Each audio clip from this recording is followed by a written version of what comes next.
El día que mi hijo y mi hermano me pusieron las maletas en la puerta de mi propia casa, la casa que yo había construido con mis manos y con el sudor de 30 años de trabajo, el día que los vi parados en el umbral, con esa expresión de quien ya tomó una decisión y no tiene ningún interés en discutirla. Yo no lloré, no grité, no me tiré al piso a suplicar, como ellos probablemente esperaban que hiciera. Los miré a los dos, a mi hijo Andrés de 32 años, que no me sostuvo la mirada, y a mi hermano Gustavo de 58 que sí me la sostuvo con esa arrogancia suya de toda la vida. Y lo único que pensé en ese momento fue que no sabían, que con todo lo que creían saber sobre mí, y sobre esta casa, y sobre lo que era mío, no tenían la menor idea de lo que se venía. Y eso, esa certeza silenciosa que cargué conmigo, mientras bajaba los 3 escalones de la entrada de mi propia casa,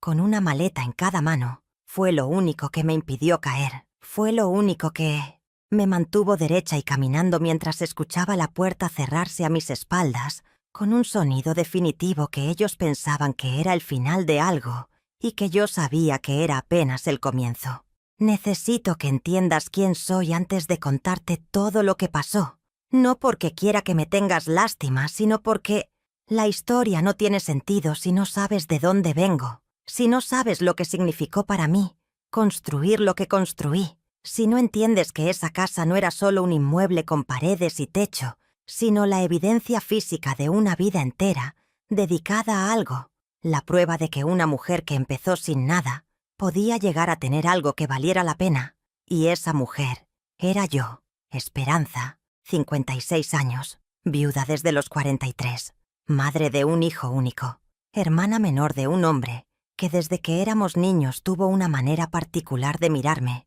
que mezclaba el afecto con algo más oscuro, algo que tardé décadas en nombrar correctamente y que se llama envidia, la envidia de quien ve en otro lo que él mismo no pudo construir y en lugar de admirarlo, decide destruirlo. Me crié en un pueblo pequeño del interior, de esos pueblos donde todo el mundo se conoce y donde eso que parece una ventaja es en realidad una trampa porque significa que todo el mundo opina sobre tu vida y sobre tus decisiones y sobre si lo que estás haciendo es apropiado para alguien de tu condición y de tu familia. Y en ese pueblo mi familia era conocida por ser trabajadora y honrada, pero no por tener dinero. Mi padre era albañil y mi madre costurera, y los dos trabajaron toda su vida con una dignidad que yo admiro más ahora que cuando era joven, y que entonces interpretaba como resignación. Y en ese contexto yo fui la que quiso más, la que dijo desde muy joven que iba a salir de ese pueblo, que iba a estudiar, que iba a tener una vida diferente. Y esa determinación que en una mujer siempre es vista de manera complicada, me granjeó la admiración de mi madre y la incomodidad de mi hermano Gustavo, que era mayor que yo por 7 años y que había asumido desde joven el papel de quien define los límites de lo que cada miembro de la familia puede o debe aspirar. Gustavo se quedó en el pueblo, se casó joven con una mujer que se llamaba Rosa y que era buena persona, aunque de una pasividad que siempre me resultó difícil de entender. Tuvo 3 hijos, trabajó en la ferretería del pueblo, hasta que el dueño se jubiló, y se la dejó a mitad de precio porque no tenía herederos interesados. Y esa ferretería fue la medida de su éxito, el límite de su horizonte. Y durante años cuando yo lo visitaba y le contaba lo que estaba construyendo en la ciudad, él asentía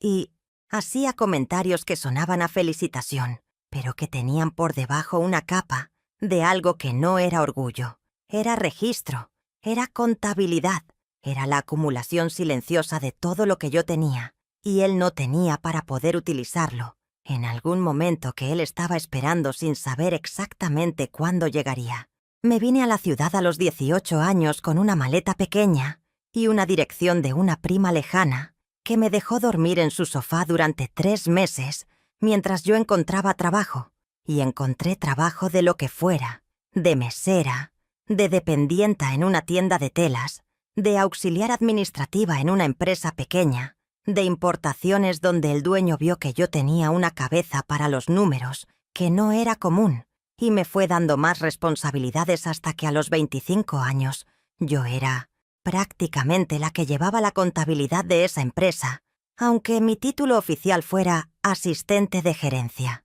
Y con lo que ganaba, fui ahorrando, fui aprendiendo, fui haciendo cursos nocturnos de contabilidad y de administración, porque entendí muy pronto que el conocimiento era la única propiedad que nadie te podía quitar. Y a los 28 conocí a Felipe. Felipe era 5 años mayor que yo, ingeniero civil, un hombre tranquilo y sólido, de esa manera en que los árboles grandes son tranquilos y sólidos. No era llamativo ni carismático, ni de esos hombres que llenan el cuarto cuando entran. Era de los que se quedan, y de los que cumplen, y de los que cuando dicen algo lo dicen porque lo piensan, y cuando prometen algo lo cumplen porque prometieron. Y yo, que había crecido en un mundo donde las palabras de los hombres frecuentemente valían menos que el papel en que no estaban escritas, yo me enamoré de esa solidez de una manera que tardó un tiempo en reconocerse como amor, porque no se parecía a lo que las canciones y las novelas decían que debía parecer.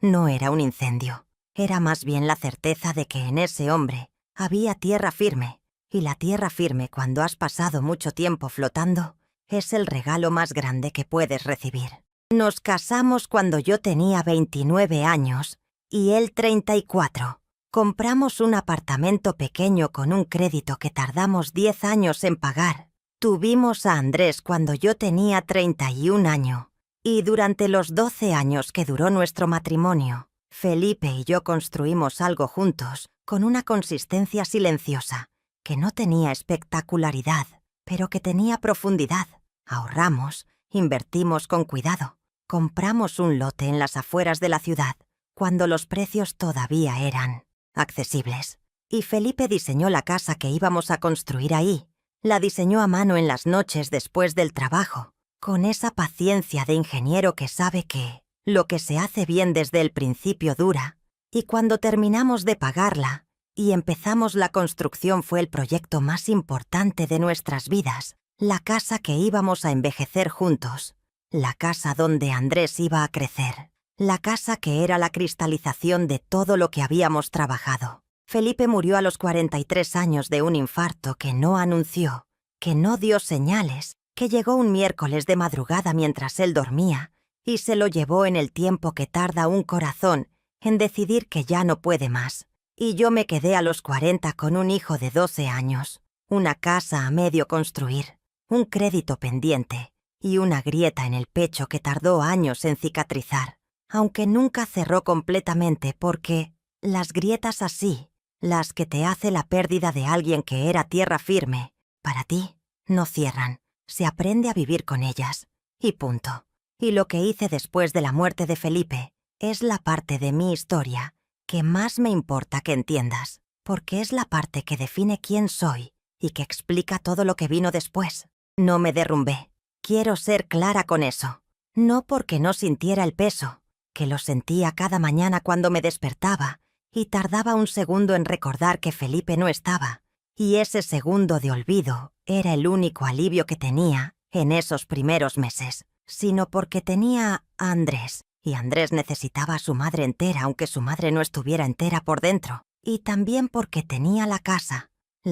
que Felipe había diseñado, y que yo estaba decidida a terminar aunque fuera sola, aunque tardara más, aunque tuviera que trabajar el doble. Y eso fue exactamente lo que hice. Trabajé el doble, busqué trabajo extra, tomé clientes de contabilidad independientes además de mi trabajo formal, ahorré en todo lo que pude ahorrar sin que Andrés sufriera las consecuencias. Y en 5 años después de la muerte de Felipe, la casa estaba terminada, y nosotros dos vivíamos en ella, y yo miraba cada pared, cada ventana, cada rincón de esa casa, y pensaba en Felipe, y le decía en silencio que lo habíamos logrado, que la casa estaba en pie, que su hijo estaba bien, que yo estaba bien aunque todavía me doliera, que estábamos bien. Andrés creció en esa casa, hizo la secundaria, entró a la universidad a estudiar administración de empresas, y durante esos años yo fui la madre que podía ser, que no era perfecta, que cometió errores, que tuvo momentos de agotamiento donde no encontré las palabras correctas o donde no tuve la paciencia que hubiera querido tener, pero que estuvo siempre, que nunca faltó a lo fundamental, que trabajó sin parar para que él pudiera estudiar, sin preocuparse por el dinero. Y yo pensaba que él lo sabía. Pensaba que esa cosa obvia e innegable, que su madre había trabajado toda su vida por él y por esa casa, era algo que no necesitaba decirse porque estaba escrito en cada ladrillo, en cada cuota pagada, en cada noche que yo me quedé despierta, haciendo cuentas para que los números alcanzaran. Fue en la universidad donde Andrés conoció a Lorena. Y Lorena merece que me detenga aquí porque Lorena es una parte fundamental de esta historia, aunque ella nunca aparezca en el título. Lorena era hija de una familia de clase media alta de la ciudad, no rica, pero con una comodidad que se notaba en la manera en que se movía por el mundo, con esa seguridad de quien nunca ha tenido que calcular si el dinero alcanza para fin de mes. Y era inteligente, eso no puedo negárselo. Era muy inteligente de esa manera que a veces se confunde con sabiduría, pero que no es sabiduría sino astucia, la capacidad de leer a las personas y de entender exactamente qué decirles y cómo decírselo, para que hagan lo que uno quiere, sin darse cuenta de que lo están haciendo. Y Lorena desde el principio me leyó correctamente. Entendió que yo era el obstáculo, que mientras yo estuviera presente y tuviera autoridad moral sobre Andrés, ella no podría tener lo que quería, que era esta casa, y lo que esta casa representaba. Así que fue muy paciente y muy metódica y muy inteligente. Fue construyendo su influencia sobre mi hijo durante años, piedra por piedra, comentario por comentario, duda por duda, hasta que la versión de mí que Andrés tenía en la cabeza ya no era su madre sino la versión que Lorena había construido cuidadosamente, la mujer difícil, la mujer controladora, la mujer que no quería soltar, la mujer que era un obstáculo para su felicidad. Y Gustavo, mi hermano Gustavo, que vivía a 4 horas de distancia en su pueblo, con su ferretería y su vida mediana. Gustavo, que venía a visitarme 2 veces al año, y que cada vez que venía recorría la casa con los ojos de un tasador. Gustavo, que había empezado a tener problemas financieros desde que el negocio de ferretería empezó a perder clientes ante las grandes superficies que llegaron al pueblo. Gustavo, que tenía 3 hijos, y ninguno de los cuales había resultado tan bien como él esperaba, y cuya vida a los 58 años no era lo que había imaginado. Gustavo encontró en Lorena una aliada natural,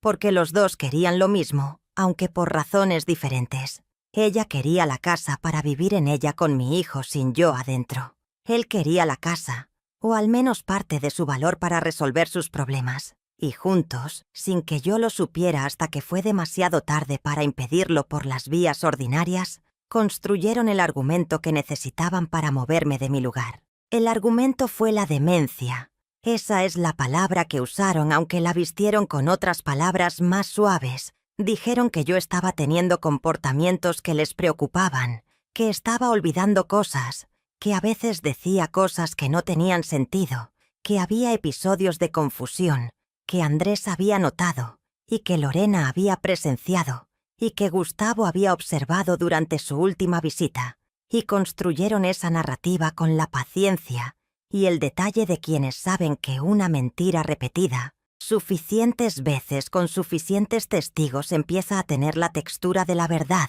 Y lo más doloroso, lo que todavía me cuesta aceptar aunque lo entienda racionalmente, es que había personas en mi entorno que les creyeron, personas que me conocían de toda la vida, pero que ante la duda de si yo estaba bien o mal, optaron por la cautela, por la distancia, por el no quiero meterme en problemas de familia. Y esa soledad que sentí durante los meses en que la narrativa se fue construyendo antes de que yo entendiera completamente lo que estaba pasando, fue una de las soledades más profundas que he conocido, porque no era la soledad del luto, ni la del agotamiento, sino la soledad de sentirte invisible dentro de tu propia historia. Andrés me llamó un martes para decirme que necesitaban hablar, y usó esa palabra, necesitaban, en plural, que ya me dijo algo, y cuando llegué a la sala de mi propia casa y los vi a los tres sentados, Andrés, Lorena y Gustavo, que había venido especialmente para esto, entendí que lo que venía había sido preparado con anticipación, que había ensayos, que había acuerdos, que había un guión, y Andrés fue quien habló primero, y lo hizo con esa voz de quien está recitando algo que aprendió de memoria, pero que no salió completamente de él. Me dijo que estaban preocupados por mí, que habían notado cambios, que creían que yo necesitaba un ambiente más controlado, y usó esa frase, un ambiente más controlado, que era la frase de Lorena. Yo la reconocí porque era el tipo de eufemismo que ella fabricaba con maestría, y me dijo que habían buscado un lugar, una residencia para adultos mayores que tenía muy buenas referencias, y Gustavo asintió con la gravedad de quien respalda una decisión difícil, pero necesaria. Y Lorena no dijo nada, pero me miraba de esa manera suya que era simultáneamente compasiva y satisfecha, y yo los escuché a todos hasta que terminaron, y luego estuve en silencio por un momento, y les dije que no iba a ninguna residencia, que tenía 56 años y plena capacidad mental, y que esa casa era mía, y que no me iba a ningún lado. Lo que siguió fueron semanas de una guerra de baja intensidad que me agotó de maneras que no esperaba, porque no era una guerra de gritos o de acusaciones directas, sino de presión sostenida, de comentarios continuos, de Lorena registrando cada pequeño olvido cotidiano, como si fuera evidencia de algo, de Andrés mirándome con esa expresión de preocupación estudiada que me hacía querer sacudirlo y decirle que lo conocía desde que tenía 6 horas de nacido y que podía ver perfectamente cuándo era él y cuándo era Lorena hablando a través de él, y de Gustavo llamando por teléfono para decirme que debía ser razonable, que todos lo hacían por mi bien, que a veces las personas mayores no se dan cuenta de sus propios problemas. Y esa palabra, mayores, en boca de un hombre que me llevaba 7 años, tenía una intención específica que yo registré perfectamente. Fui al médico por mi cuenta, al médico de toda la vida que me conocía desde hacía 15 años, y le pedí una evaluación completa. Y el resultado fue exactamente lo que yo sabía que sería: perfecta salud, excelente función cognitiva, ningún indicador de demencia ni de ninguna otra condición neurológica. Y cuando llegué a casa con ese informe y se los mostré, la reacción de Lorena fue la más reveladora porque no fue alivio, fue una contracción muy breve de la mandíbula que desapareció casi de inmediato y que fue reemplazada por una sonrisa y por un comentario sobre que era maravilloso que estuviera bien. Pero ese segundo de decepción antes de la sonrisa, me dijo todo lo que necesitaba saber sobre cuál era el interés real detrás de la preocupación. La cosa escaló el mes siguiente cuando Gustavo apareció en la casa sin avisar un viernes en la tarde, con un abogado que yo no conocía, un hombre joven de traje que traía unos papeles que resultaron ser una solicitud de tutela, un proceso legal, mediante el cual ellos argumentaban que yo no tenía capacidad para administrar mis propios bienes y necesitaba un tutor legal, y ese tutor que proponían era Gustavo, y los bienes que quedarían bajo esa tutela incluían esta casa. Y cuando el abogado joven me explicó lo que eran esos papeles con esa voz neutra de quien solo está haciendo su trabajo, yo sentí algo que no era miedo, aunque se le parecía, era rabia, una rabia limpia y fría como el agua de un río de montaña, la rabia de quien entiende perfectamente lo que le están haciendo y tiene muy claro que no lo va a permitir. Y les dije que tenían 48 horas para salir de mi casa, que no iba a firmar nada, que iba a buscar mi propio abogado. Y Gustavo se rió con esa risa suya de superioridad y me dijo que el proceso ya estaba iniciado y que no dependía de mi firma. Y el abogado joven guardó los papeles con una eficiencia que me dijo que eso tampoco era la primera vez que él hacía algo así. Esa noche, después de que se fueron, me senté en la cocina con una taza de café frío y pensé con más claridad de la que había tenido en semanas, porque el miedo, cuando finalmente se convierte en rabia, te aclara la cabeza de una manera que es casi brutal. Y lo que pensé fue que yo tenía algo que ellos no sabían que tenía, y ese algo no era dinero ni conexiones, ni un arma secreta de ningún tipo dramático. Era una historia, era una documentación, era un registro de 30 años de decisiones, inteligentes y de papeles firmados correctamente, y de cuentas llevadas con precisión. Y era una persona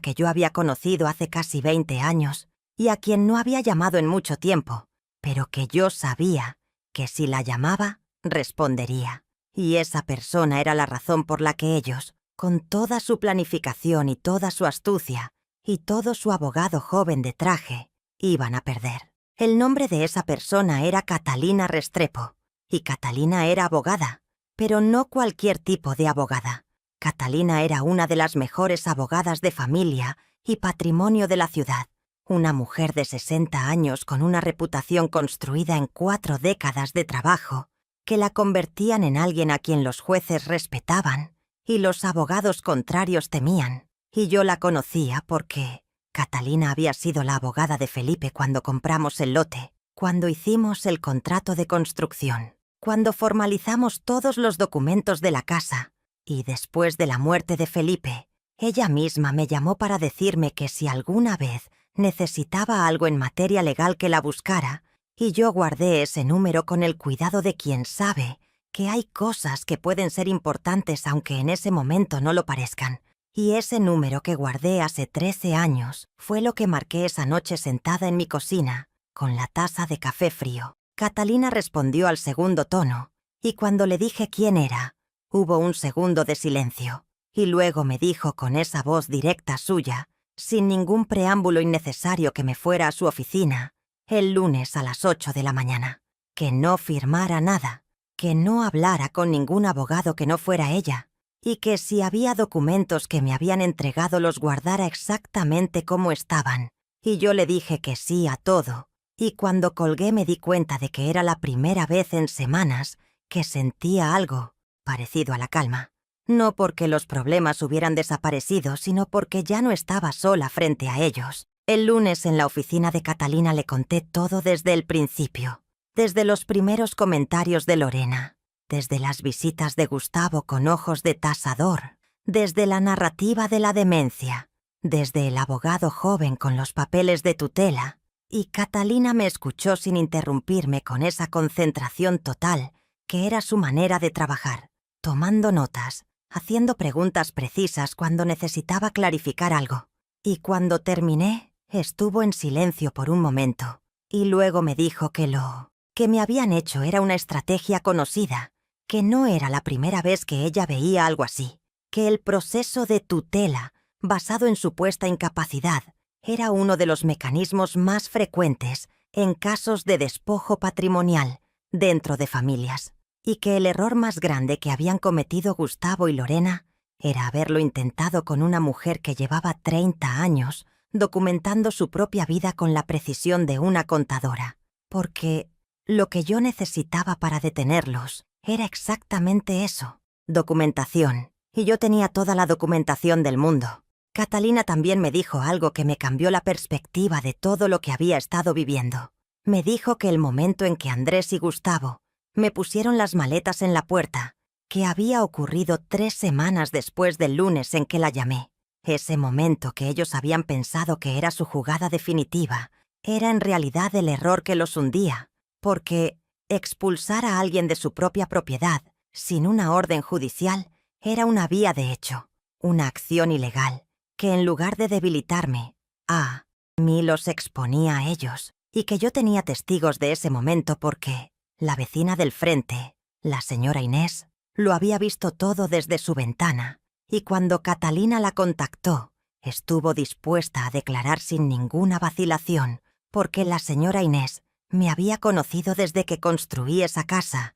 y tenía sus propias opiniones sobre Lorena, que nunca había expresado, pero que estaba más que dispuesta a expresar frente a un juez. Lo que siguió fue un proceso legal que duró 4 meses, y que yo voy a resumir no porque los detalles no importen, sino porque los detalles legales son áridos, y lo que importa de esta historia No son los artículos del Código Civil, sino lo que sentí durante ese tiempo, y lo que descubrí sobre las personas que creía que me conocían. Y lo primero que descubrí fue que Gustavo había empezado a construir esta estrategia mucho antes de lo que yo pensaba, que los problemas financieros de su ferretería eran más graves de lo que me había dicho, que tenía deudas que no me había mencionado, y que había tenido conversaciones con Lorena sobre la casa que podían rastrearse porque Lorena era de esas personas que confían demasiado en la privacidad de sus mensajes de texto, y hay cosas que cuando se extraen legalmente cuentan una historia muy diferente a la que los involucrados quieren que se cuente, y esa historia que contaban los mensajes era la de dos personas que llevaban casi 2 años planificando cómo sacarme de mi propia casa, que habían investigado los procesos de tutela, que habían consultado informalmente a un abogado antes del abogado joven del viernes y que habían acordado entre ellos cómo se dividirían el valor de la propiedad cuando la tuvieran. Gustavo recibiría una compensación económica de Lorena y Andrés a cambio de su participación en el proceso, y esa compensación estaba especificada con una frialdad que cuando la leí en el documento que Catalina me mostró, me produjo un mareo que no era físico sino algo más profundo. La confirmación de que lo que había creído que era una exageración mía, que había querido creer que era una exageración mía, era absolutamente real, y había sido planificado con una frialdad que todavía me cuesta aceptar viniendo de mi hijo y de mi hermano, de mí. Catalina presentó la denuncia por vía de hecho, inició el proceso de restitución de mi propiedad, y simultáneamente presentó una contrademanda por daños morales y patrimoniales que puso a los abogados de Lorena, porque Lorena a esas alturas ya había contratado su propio equipo legal, en una posición defensiva que claramente no esperaban, y el juez que recibió el caso era una mujer de unos 55 años, con una reputación de no tener paciencia con los casos, donde la documentación decía una cosa y los demandados decían otra, y la documentación en este caso, los 30 años de registros de pagos, de escrituras, de impuestos al día, de todos los documentos de la construcción con los nombres de Felipe y mío, de la sucesión perfectamente tramitada después de la muerte de Felipe, que me dejaba como propietaria única e indiscutible de la casa. Esa documentación era un muro que ningún argumento de tutela podía escalar. Durante esos 4 meses yo viví en un apartamento pequeño que alquilé con mis ahorros, y esos meses fueron una de las experiencias más extrañas de mi vida, porque eran simultáneamente los peores y los más clarificadores. Vivía con la angustia del proceso y con la rabia de lo que me habían hecho, pero también con una claridad sobre mi propia vida que no había tenido antes, una claridad sobre quién era yo realmente, cuando se quitaban todas las capas de lo que había construido, y lo que quedaba era solo yo con mis maletas en un apartamento alquilado, y lo que encontré fue que yo era más de lo que pensaba y menos de lo que había necesitado creer. Era más fuerte de lo que pensaba, porque la fortaleza no la descubres en los momentos fáciles, sino exactamente en estos, en los momentos donde te quitan todo lo que creías que eras, para ver si queda algo debajo. Y debajo quedaba bastante. Quedaba la mujer que había llegado a esta ciudad con una maleta pequeña y una dirección de una prima. Quedaba la mujer que había terminado una casa sola después de enterrar a su marido. Quedaba algo que no dependía de ninguna propiedad ni de ninguna persona para existir. También descubrí durante esos meses quiénes eran mis amigos reales y quiénes eran los amigos del tiempo bueno. Y la lista de los primeros era más corta de lo que esperaba, pero más sólida de lo que merecía. Carmen, que era vecina desde hacía 12 años y que me llamaba todos los días y me traía comida los fines de semana sin pedirme explicaciones. El señor Morales, que había sido el constructor de la casa y que cuando se enteró de lo que estaba pasando, contactó a Catalina por su propia cuenta para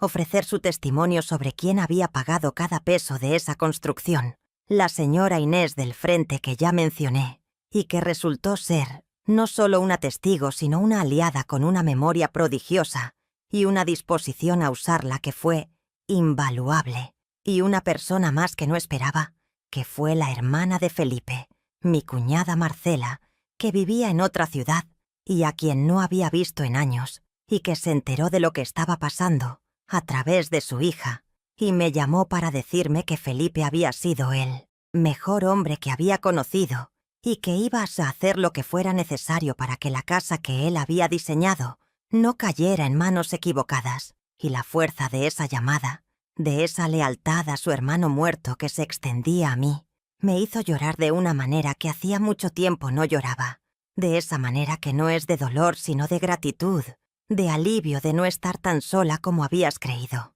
El momento del juicio fue diferente a lo que las películas nos enseñan sobre los momentos del juicio. No fue dramático ni elocuente, ni hubo un instante de revelación donde todo cambió. En el cuarto fue burocrático, y largo, y lleno de papeles y de voces, hablando en un lenguaje técnico que yo iba siguiendo con la ayuda de Catalina, que me susurraba explicaciones al oído con la paciencia de quien sabe que el proceso importa tanto como el resultado. Y lo que más me quedó grabado no fue la sentencia, aunque la sentencia fue exactamente lo que yo necesitaba que fuera. Me quedó grabado el momento en que los ojos de Andrés se cruzaron con los míos en esa sala. Un momento breve y accidental que duró apenas un segundo, y en ese segundo vi algo en su cara que no había visto en mucho tiempo. Vi al hijo que yo había criado antes de que Lorena reescribiera su manera de verme. Vi algo que era vergüenza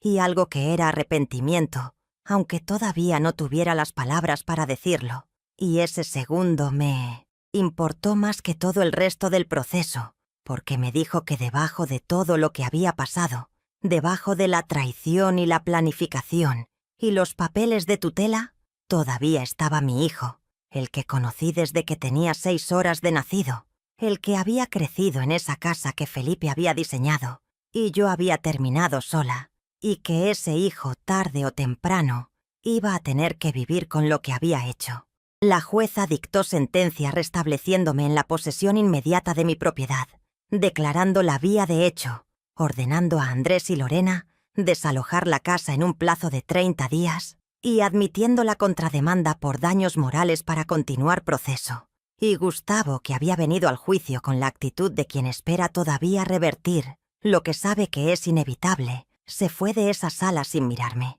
Y Lorena se fue con esa compostura fría de quien está recalculando. Y Andrés se fue último, despacio, y en la puerta se detuvo un segundo, y no se volteó, pero yo vi que lo quiso hacer, y no pudo. Y algo en ese gesto detenido me dijo que la historia entre mi hijo y yo no había terminado, aunque ese capítulo sí. Volví a mi casa 32 días después de la sentencia, en un martes de marzo con una llovizna fina que la hacía ver diferente a como la recordaba, más pequeña tal vez, o yo más grande, no sé. Entré con la llave que siempre había tenido y que nunca me habían podido quitar porque tenía una copia en mi escritorio de la oficina desde hacía años, y caminé por cada cuarto con esa lentitud de quien está reconociendo un territorio que le pertenece. Y en cada cuarto había rastros de Lorena, cosas pequeñas cambiadas de lugar, un mueble movido, unas cortinas nuevas en la ventana de la sala, y yo fui dejando que esos detalles se asentaran sin la rabia que había esperado sentir, con algo más parecido a la serenidad, porque esa casa había sobrevivido la muerte de Felipe, y había sobrevivido esto también, y las paredes que yo había pagado, ladrillo por ladrillo, no guardaban la memoria de las cortinas de Lorena, sino la de 30 años de mi vida. Carmen vino esa tarde con comida suficiente para una semana, y la señora Inés cruzó la calle con un ramo de flores del jardín y me dijo bienvenida a casa, con esa simpleza que tienen los gestos que vienen de donde deben venir. Y yo las recibí a las 2 en mi cocina, y tomamos café, y hablamos poco porque no había mucho que decir, que las flores y el café no estuvieran diciendo ya. Y cuando se fueron me quedé sola en esa sala que Felipe había diseñado, y que yo había terminado de construir, y que mi hijo y mi hermano habían intentado quitarme, y que había recuperado. Me quedé sola, y miré por la ventana la llovizna que seguía cayendo sobre el jardín, y pensé en todas las versiones de mí misma que habían vivido en esa casa. la viuda de 43 años, que no sabía si iba a poder terminar lo que Felipe había empezado, la madre de 50 que había visto a su hijo irse construyendo su propia vida, sin entender completamente lo que lo estaba llevando, la mujer de 56 que había salido de esa puerta con 2 maletas creyendo que lo había perdido todo, y había descubierto que lo que perdías y lo que recuperabas no siempre eran la misma cosa, que a veces perdías la ingenuidad y recuperabas la claridad, y que la claridad, aunque doliera, era mejor que la ingenuidad, aunque ésta fuera más cómoda. Gustavo no me llamó, no me escribió, no mandó ningún mensaje después del juicio, y eso me dijo todo lo que necesitaba saber sobre si alguna vez había habido amor real detrás de todo lo que habíamos compartido como hermanos, o si siempre había sido esa contabilidad silenciosa que yo había preferido no ver del todo. Y no sé si alguna vez vamos a hablar de nuevo, no sé si quiero que hablemos, no sé si el daño que se hizo entre nosotros es de los que se pueden reparar con tiempo, o de los que se quedan como una cicatriz que no duele pero que cambia la forma de la piel para siempre. Y por ahora no necesito saber esa respuesta. Por ahora es suficiente con estar en mi casa y saber que es mía. Andrés me mandó un mensaje 3 semanas después de que yo regresé a la casa. Un mensaje largo que tardé 2 días en leer, y que cuando leí me produjo esa mezcla particular de emociones que solo pueden producirte las personas que te han herido profundamente y a quienes amas de todas formas. Era una mezcla de explicación y de disculpa,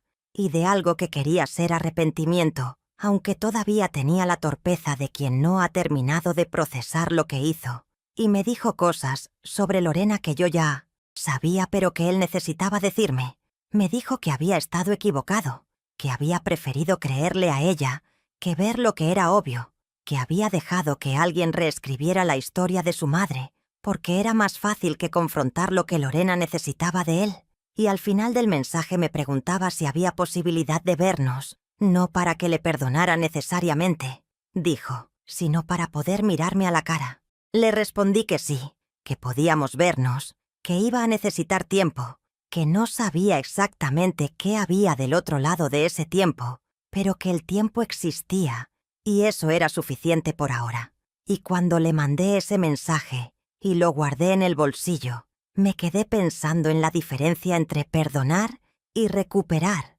porque no son lo mismo, aunque a veces los confundamos. Perdonar es una decisión que puedes tomar en un momento. Recuperar es un proceso que ocurre o no ocurre por sus propios tiempos, sin que nadie pueda apresurarlo. Y lo que yo tenía con Andrés era demasiado largo y demasiado profundo para resolverse en un mensaje o en un encuentro. Era algo que iba a necesitar construirse de nuevo, como se construyen las cosas que valen la pena, despacio, con materiales buenos y con paciencia. Lo que aprendí de todo esto no lo aprendí de la traición ni del juicio, ni de los meses en el apartamento alquilado. Lo aprendí de mí misma. Aprendí que la fortaleza que yo había creído durante años, que venía de lo que había construido, de la casa, de la estabilidad, de todo lo material y concreto que representaba mi trabajo de 30 años, esa fortaleza en realidad venía de otro lugar.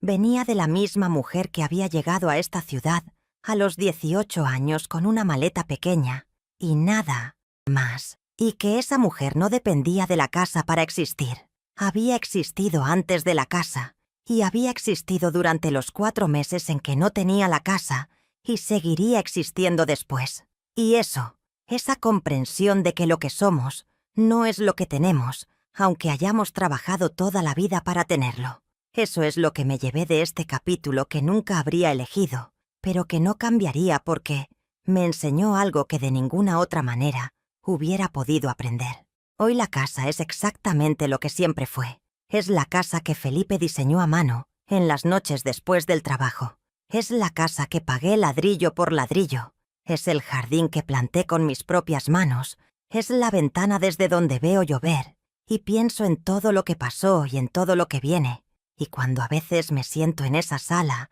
y miro las paredes que sobrevivieron todo lo que sobrevivieron, pienso que las casas son como las personas, que lo que las hace sólidas no es que nunca las sacudan, sino que cuando las sacuden permanezcan en pie. Y esta casa permaneció en pie. Y yo permanecí en pie. Y eso es más que suficiente. Eso es todo lo que necesitaba demostrarme a mí misma y a nadie más, porque al final, la única mirada frente a la que tienes que sostenerte es la tuya propia. Y cuando te miras al espejo y reconoces a la persona que te devuelve la mirada, cuando esa persona eres tú sin ninguna duda, has recuperado lo único que nadie puede quitarte, aunque te quiten todo lo demás. Y eso es lo que yo recuperé. Eso es lo que ellos nunca supieron que tenían que quitarme para ganar de verdad. Y no lo supieron porque nunca me conocieron realmente. Y eso, al final, fue su error más grande.